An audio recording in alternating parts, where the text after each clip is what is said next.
Bismillahirrahmanirrahim. Assalamualaikum warahmatullahi wabarakatuh. Waalaikumsalam warahmatullahi wabarakatuh. Alhamdulillahi rabbil alamin. Wassalatu wassalamu ala ashrafil anbiya wal mursalin wa ala alihi wa ashabihi ajma'in. Amma ba'du, para pemirsa Salyudin Hasim Official dimanapun berada, pada sesi pertemuan kita kali ini kita akan berbincang tentang Islam dan perubahan. Salah satu topik yang berkaitan dengan perubahan ini adalah tentang siasah, tentang politik. Kebetulan di samping saya ini ya abang yang sudah tidak asing bagi para pemirsa sekalian yang bernama Ustadz Mursalin. Kebetulan beliau ini dicalonkan oleh Partai Keadilan Sejahtera untuk DPRD Kabupaten Muna, Dapil Muna 6. Ya, betul. Baik, Ustadz, sebagai langkah awal silakan Ustadz menyapa masyarakat di daerah pemilihannya. Bismillahirrahmanirrahim. Assalamualaikum warahmatullahi wabarakatuh. Alhamdulillah. Pertama saya ingin memperkenalkan diri. Nama saya Mursalin. Saya sebagai Ustadz Kampung juga Imam Masjid. Ya, kebetulan sekarang Imam Masjid An-Nur Laiwaru Raha. Dan saya alhamdulillah dicalonkan oleh partai saya, Partai Keadilan Sejahtera, Dapil Muna 6, ya, nomor urut 1, insyaallah. Mudah-mudahan masyarakat semua merestui dan mendoakan serta memilih saya di pemilihan tanggal 14 Februari 2024 nanti, insyaallah. Baik, para pemirsa sekalian, menjadi dai itu sebetulnya, menjadi pendakwah itu lapangan pengabdiannya tidak sesempit seperti apa yang kita bayangkan. Kalau kita membayangkan bahwa seorang dai, seorang juru dakwah itu hanya berdakwah di masjid, berdakwah di majelis-majelis taklim, itu menurut pendapat kami itu adalah pendapat yang keliru. Ya, seorang dai itu seyogianya dia harus berdakwah di semua lini, termasuk di parlemen, ya, di DPRD.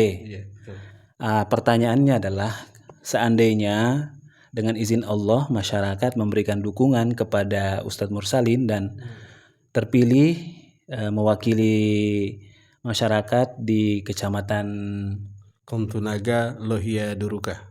Kontunaga, Lohia, dan Duruka. Apa yang akan saudara perjuangkan, Ustadz perjuangkan untuk kesejahteraan masyarakat di sana? Ya, terima kasih Ustadz. Memang sebagai seorang dai, saya rasa selama ini saya sudah cukup berjuang, ya, termasuk dalam hal ini membimbing ibu-ibu majelis taklim atau halaqah-halaqah di masyarakat. Tapi ada sesuatu yang kurang saya rasa, Ustadz. Ya, misalnya banyak hal yang berkaitan dengan kepentingan umat yang tidak bisa saya sampaikan, ya, karena harus ada kewenangan, ya. Misalnya ini Ustadz, misalnya saja untuk honor pegawai syara. Kalau sekarang kan hanya 300, itu pun diterima 250 malah. Sebagian 250, sebagian 300.000 per bulan.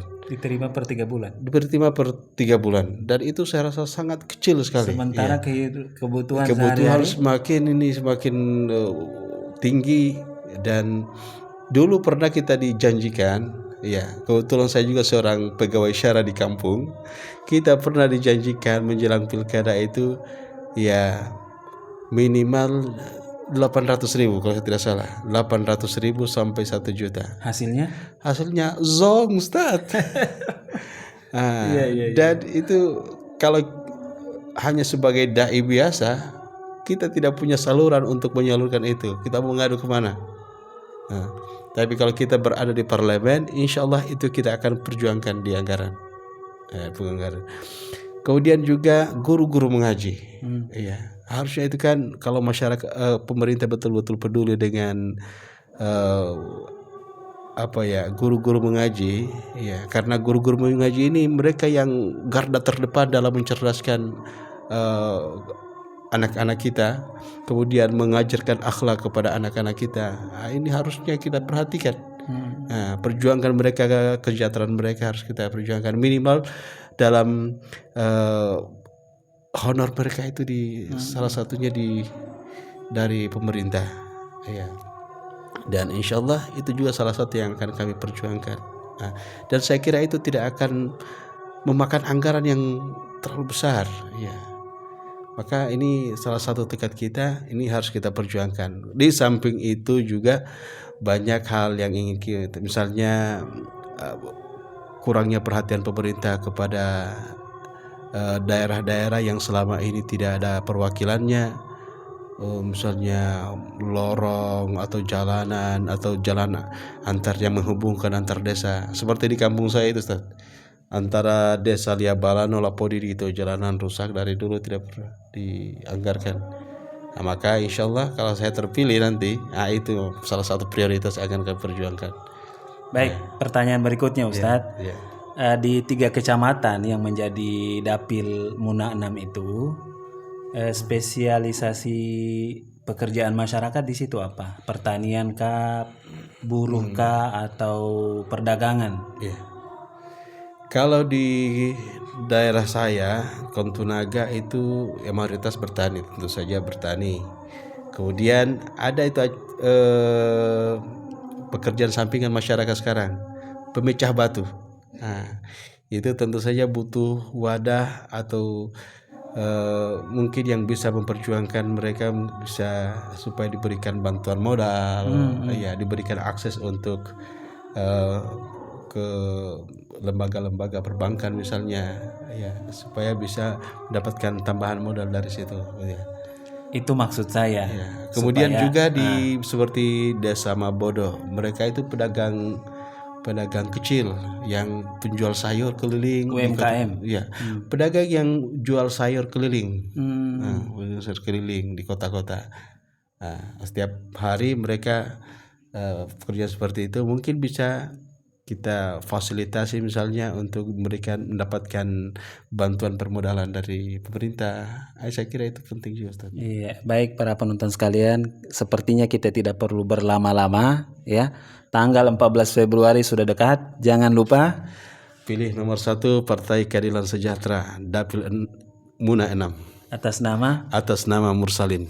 Iya, semoga Allah Subhanahu wa taala mewujudkan, mengijabah doa-doa kita semuanya. Amin. Dan inilah sebetulnya calon yang mesti mewakili kepentingan di daerah kita masing-masing, ya. Seorang mubalik, seorang dai tidak hanya mengurusi pengajian-pengajian, tetapi jika diberikan amanah, mereka akan bisa berkhidmat, memberikan pengabdian kepada masyarakat seluas-luasnya. Insyaallah. Terima kasih, Ustadz. Sama-sama. Sampai ketemu lagi di DPR Kabupaten Muna, insyaallah. Amin, insyaallah. Takbir. Allahu Akbar. Baik, assalamualaikum warahmatullahi wabarakatuh. Waalaikumsalam.